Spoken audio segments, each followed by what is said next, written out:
Assalamualaikum warahmatullahi wabarakatuh. Perkenalkan, nama saya Putri Analia. Di sini saya sebagai murid. Saya Anissa Nurrizkiawan sebagai guru atau pengajar. Saya Siti Sayatunisa sebagai murid. Kami dari kelompok 6 akan mempraktikkan mengajar membaca menggunakan metode SQ3R. Selamat menonton!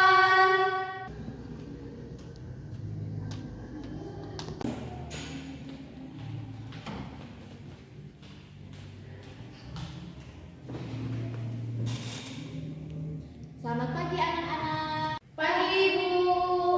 Apa kabarnya hari ini anak-anak? Baik Ibu. Alhamdulillah ya kita bisa bertemu lagi pada pertemuan kali ini. Nah, ada yang ingat gak nih pertemuan kemarin kita ngebahas apa? Tentang metode SQ3R Bu. Nah, betul mengenai metode SQ3R. Nah, ada yang tahu gak nih anak-anak metode SQ3R itu apa? Aku Ibu. Metode SQ3R adalah suatu metode membaca untuk menemukan ide-ide pokok dan pendampingnya agar kita dapat memahami isi bacaan agar lebih tahan lama dan memahami setiap dari isi ide pokok dari buku tersebut Ibu.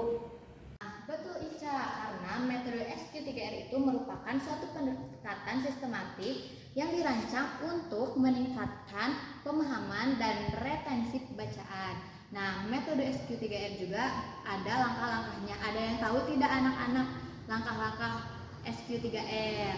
Ibu aku tahu Bu. Oke, silahkan Ame. Ibu, jadi langkah-langkah SQ3R itu ada survei, ada question, ada read, ada recite, dan juga ada review.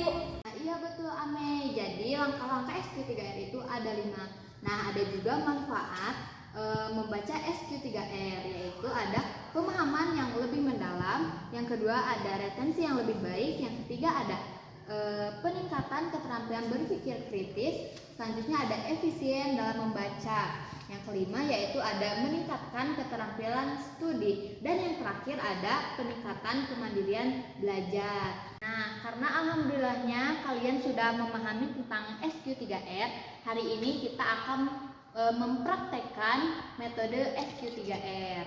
Nah, untuk cara prakteknya nanti Ibu akan membagikan sebuah buku bacaan kepada kalian. Jadi kalian tinggal mengikuti saja langkah-langkah SQ3R. Nah, anak-anak, sekarang kalian boleh buka halaman 23 mengenai mengaplikasikan minat baca. Nah, selanjutnya setelah dibuka, kalian boleh langsung saja ke langkah yang pertama, yaitu survei. Kalian boleh mensurvei terlebih dahulu bahan bacaan kalian, tetapi jangan dulu dibaca.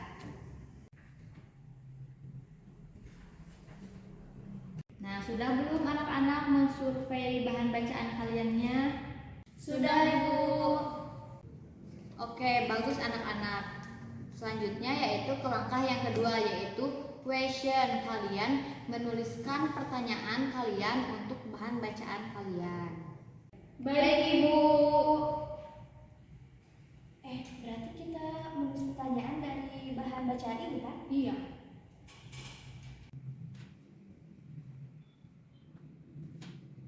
Nah, sudah belum anak-anak menulis pertanyaannya atau questionnya?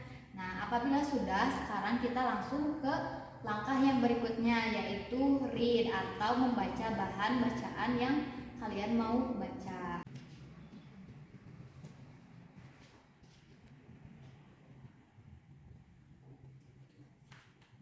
Nah, sudah ya anak-anak waktu membacanya. Sekarang kita langsung ke langkah yang berikutnya, yaitu recite atau mengulang. Jadi di langkah recite yang ini kita mengulang kembali informasi yang telah dibaca dengan cara menjawab pertanyaan yang telah kalian tulis di buku pertanyaannya. Nah, coba Ica, apa pertanyaan yang kamu tulis dan coba jelaskan jawaban yang kamu temukan setelah membaca bahan bacaan yang kamu baca. Pertanyaan yang pertama, apa pengertian dari minat baca? Setelah saya membaca buku bacaan ini, saya menemukan bahwa pengertian minat baca adalah ketertarikan atau kecenderungan seseorang terhadap aktivitas membaca.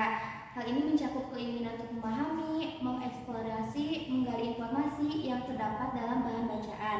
Minat baca adalah untuk mendorong seorang secara aktif terlibat dalam kegiatan membaca, menciptakan pengalaman literasi yang aktif agar lebih paham dalam membaca.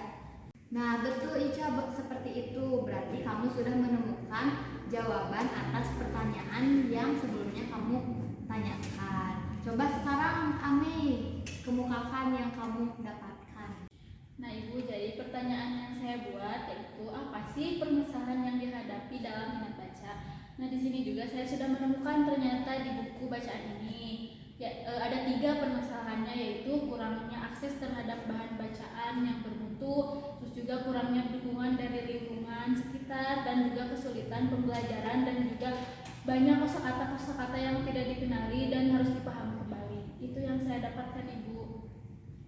Nah, iya seperti itu Amelia, berarti kalian sudah yang memahami keempat langkah SQ3R. Berarti tinggal langkah yang kelima, yaitu mereview atau mengulang kembali seluruh materi bacaan untuk memperkuat pemahaman dan retensi. Nah, siapa nih di antara kalian yang mau mereview bacaan yang telah kalian baca?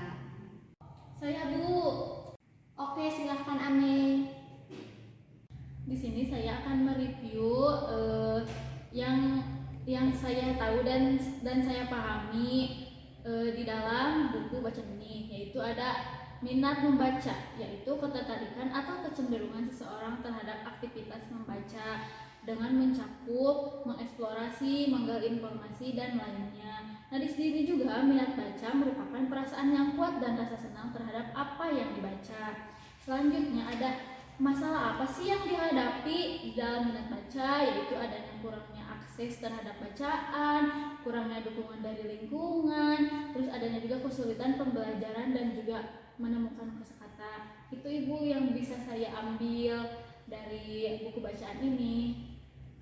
Nah, iya betul Ame. Nah, ada juga strategi untuk pemecahan masalah yang dihadapi. Yang pertama yaitu ada peningkatan akses terhadap bahan bacaan. Yang kedua yaitu ada membangun lingkungan untuk mendukung. Yang terakhir yaitu ada pendekatan yang disesuaikan dengan individu. Nah, karena kalian sudah paham tentang materi dan juga mempraktekkan tentang SQ3R, maka pembelajaran hari ini Ibu akhiri. Terima kasih ya anak-anak, semoga ilmu yang Ibu sampaikan itu dapat bermanfaat buat kalian semua. Terima kasih ya anak-anak. Wassalamualaikum warahmatullahi wabarakatuh.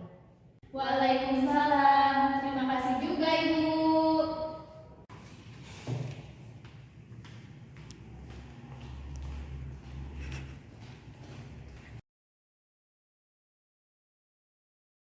Sekian dari kami. Wassalamualaikum warahmatullahi wabarakatuh. Terima kasih sudah menonton.